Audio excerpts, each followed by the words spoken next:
Ripples of trauma എന്ന ഈ സീരീസിൻ്റെ 17ാമത്തെ ആഴ്ചയിലേക്ക് എല്ലാവർക്കും സ്വാഗതം. ട്രോമ ഹീലിംഗിൻ്റെ കാര്യത്തിൽ എല്ലാ തെറാപ്പികളും എല്ലാവർക്കും ഫലപ്രദമാകണമെന്നില്ല.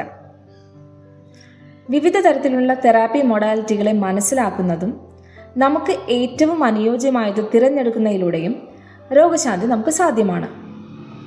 ഇന്ന് ഏറ്റവും പോപ്പുലർ ആയിട്ടുള്ള 3 തെറാപ്പികൾ, അതായത് cognitive behaviour therapy, EMDR, somatic experiencing എന്നിവയെക്കുറിച്ച് കൂടുതലായി നമുക്ക് പരിചയപ്പെടാം.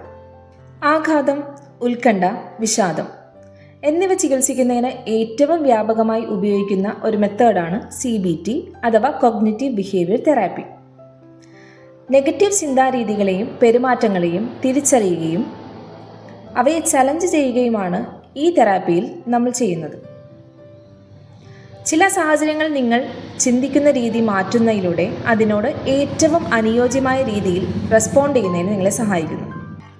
ട്രോമ റിക്കവറിക്ക് ഏറ്റവും എഫക്റ്റീവായ ഒരു മാർഗമാണ് EMDR അഥവാ ഐ മൂവ്മെൻറ്റ് ഡീസെൻസിറ്റൈസേഷൻ ആൻഡ് റീപ്രോസസ്സിംഗ്. ഇതിൽ ബൈലാറ്ററൽ സ്റ്റിമുലേഷനാണ് ഉപയോഗിക്കുന്നത്. ട്രോമാറ്റിക് മെമ്മറിയിൽ ഫോക്കസ് ചെയ്തുകൊണ്ട് നിങ്ങളുടെ കണ്ണുകൾ അങ്ങോട്ടും ഇങ്ങോട്ടും ചലിപ്പിക്കുന്നു. ഇത് ട്രോമാറ്റിക് മെമ്മറിയെ പ്രോസസ്സ് ചെയ്യുന്നതിനും ഇമോഷണൽ ചാർജിനെ കുറയ്ക്കുന്നതിനും ബ്രെയിനിനെ സഹായിക്കുന്നു.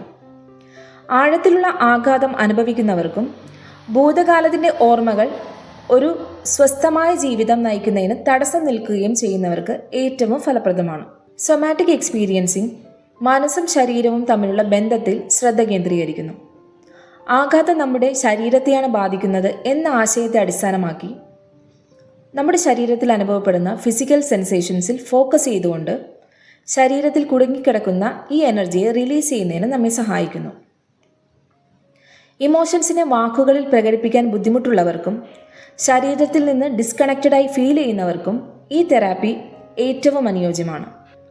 ഓരോ തെറാപ്പിയും ഒരു യുണീക്കായ എക്സ്പീരിയൻസ് ആണ് നിങ്ങൾക്ക് തരുന്നത്. നിങ്ങൾ തനിച്ചല്ലെന്ന് ഓർക്കുക.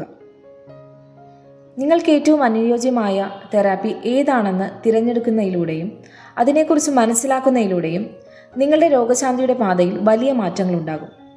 Thank you for joining us today. അടുത്ത ആഴ്ചയിൽ നമ്മുടെ മെൻ്റൽ ഹെൽത്തിനെ പ്രൊട്ടക്റ്റ് ചെയ്യുന്നതിന് അതിർവരമ്പുകൾ വയ്ക്കുന്നതിൻ്റെ ആവശ്യകതയെക്കുറിച്ച് നമുക്ക് മനസ്സിലാക്കാം. Take care and see you next time.